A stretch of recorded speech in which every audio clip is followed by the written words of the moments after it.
seeming disregard for proper courtesy and lack of impartiality by a member of the subcommittee.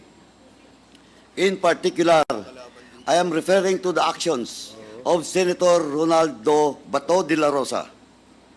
Allow me to discuss this detail, Mr. Chairman.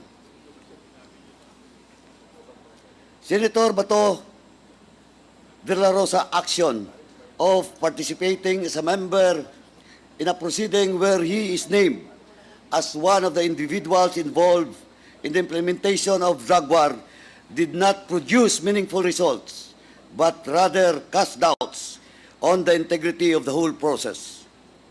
In fact, prior to the hearing of the Blue Ribbon Committee, Senator De La Rosa even insisted that the investigation should be heard by his own committee. This action of a sitting member of Congress not only demonstrates disregard to existing rules and processes, but also undermines the integrity of the institution that he is bound to respect. Kung sa simula pa lamang ay gumamit na siya ng impluensya, ano pa ang aasahan natin sa kanya sa mga gaganapin nilang pagdinig? He was the PNP chief when the previous implementation introduced the war on drugs. He also admitted that there were killings attributed to the war because of alleged cases of nanlaban. In short, he was not only involved, but was in fact one of the figureheads of the campaign during its inception.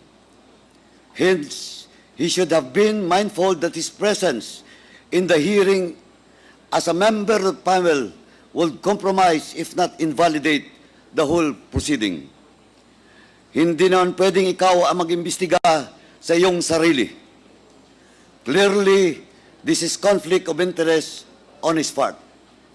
At the very least, he should have inhibited from the proceedings and instead offered himself as a resource person so as not to influence and intimidate the other guests.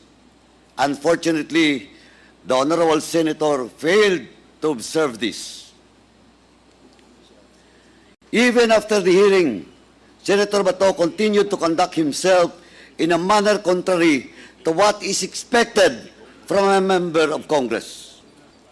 Asked about his comment on whether he was part of the Davao hit squad, whose existence was confirmed under oath by former President Duterte during the subcommittee hearing, Senator De La Rosa downplayed the same, claiming that the former president was just joking and there was no death squad to speak of.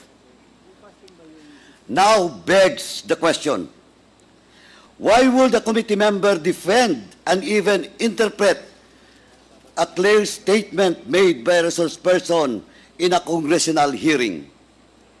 The confirmation by the former president needed no interpretation, much less from a member of the panel who investigated the same.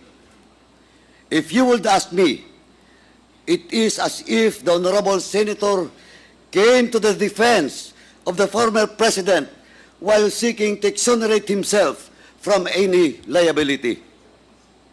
This is further highlighted by his recent statement that he will be objecting any action of the Senate regarding the submission of records to the ICC. The Honorable Senator's recent actions are truly disappointing, Mr. Chairman. This representation wishes to remind our Honorable Senator to observe courtesy and fairness in conducting his official responsibility as a member of the Senate instead of resorting to other means so as to discredit the efforts of this body.